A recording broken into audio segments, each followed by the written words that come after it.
আইপিএলের নিলামকে মেগা নিলাম কেন বলা হয় এর উত্তর তো সবারই জানা। নিলামে প্রত্যেকটা ফ্র্যাঞ্চাইজির টেবিলে শুধু টাকা আর টাকা থাকে। এক একজন খেলোয়াড়ের জন্য কোটি কোটি টাকা দাম হাঁকায় এক একটা ফ্র্যাঞ্চাইজি।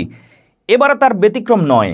আইপিএল নিলামের প্রথম দিনেই সর্বোচ্চ দামের রেকর্ড ভেঙে দিয়েছেন ঋষভ পন্থ। টুর্নামেন্টের ইতিহাসে তিনি এখন সবচেয়ে দামি খেলোয়াড়।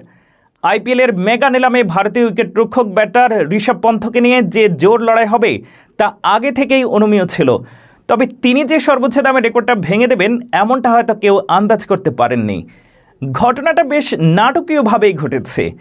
ঋষভকে যখন সর্বোচ্চ দামে দলে নেয় লখনৌ, তার ঠিক ২০ মিনিট আগেই রেকর্ড গড়ে ২৬ কোটি ৭৫ লাখ রুপিতে শ্রেয়াস আয়ারকে দলে নিয়েছে পাঞ্জাব কিংস। গত বছর ২৪ কোটি ৭৫ লাখ রুপি দাম পাওয়া মিচেল স্টার্কের রেকর্ড ভেঙে শ্রেয়াস আয়ার তখন আইপিএল ইতিহাসের সবচেয়ে দামি খেলোয়াড় ছিলেন। তবে এই রেকর্ড টিকেছে মাত্র ২০ মিনিট। এরপর নিলামে উঠলেন পন্ত। সানরাইজার্স হায়দ্রাবাদের সঙ্গে দীর্ঘ সময় লড়াইয়ে পন্তের দাম উঠে ২০ কোটি ৭৫ লাখ। ঠিক তখনই Delhi Capitals right two match RTM card ব্যবহারের আগ্রহ প্রকাশ করে। নিয়ম অনুযায়ী লখনৌকে তখন আরও এক দফা দাম বাড়ানোর সুযোগ দেওয়া হয়। এক লাফে তারা ২৭ কোটি দাম হাঁকান। এরপর দিল্লি আর আগ্রহ না দেখানোই এই দামেই তাকে পেয়ে যায় লখনৌ। এখন পর্যন্ত আইপিএল ইতিহাসের সবচেয়ে দামি খেলোয়াড় ঋষভ পন্থ। এরপর দ্বিতীয় স্থানে আছেন শ্রেয়াস আয়ার, তার দাম ২৬ কোটি ৭৫ লাখ। গত বছর মিচেল স্টার্ককে ২৪ কোটি ৭৫ লাখ রুপিতে দলে নিয়েছিল কলকাতা নাইট রাইডার্স।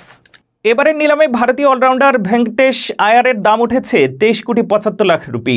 তাকে কিনেছে কলকাতা। আইপিএল ইতিহাসের সবচেয়ে দামি খেলোয়াড়দের মধ্যে সেরা ১০ জনের মধ্যে রয়েছেন ইংল্যান্ডের স্যাম কারেনো। পাঞ্জাব তাকে কিনেছিল ১৮ কোটি ৫০ লাখ দিয়ে। আর্শদীপকে ১৮ কোটি রুপিতে কিনেছে পাঞ্জাব কিংস। একই দামে যুজবেন্দ্র চাহালকেও তারা দলে নিয়েছে।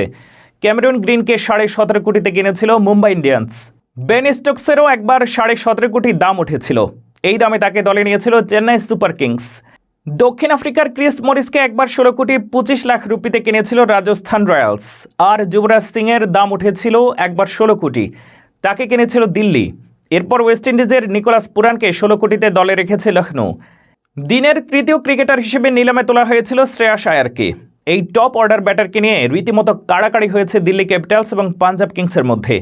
শেষ পর্যন্ত ২৬ কোটি ৭৫ লাখ রুপিতে পাঞ্জাব তাকে দলে ভেড়ায়, যা ছিল তখন পর্যন্ত আইপিএল ইতিহাসে কোনো ক্রিকেটারের সর্বোচ্চ পারিশ্রমিক।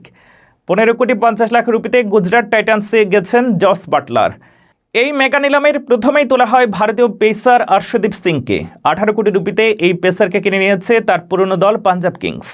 নিলামে ভারতীয় এই পেসারের সর্বোচ্চ দাম তুলেছিল সানরাইজার্স হায়দ্রাবাদ। তবে রাইট টু ম্যাচ কার্ড ব্যবহার করে তাকে কিনেছে পাঞ্জাব। দিনের দ্বিতীয় ক্রিকেটার হিসেবে নিলামে তোলা হয় কাসিগো রাবাদাকে। এই প্রোটিয়াকে ১০ কোটি ৭৫ লাখ রুপিতে কিনেছে গুজরাট টাইটান্স। অনেকেরই অনুমেয় ছিল, তবে তিনি যে সর্বোচ্চ দামের রেকর্ডটা ভেঙে দেবেন এমনটা হয়তো কেউ আন্দাজ করতে পারেননি।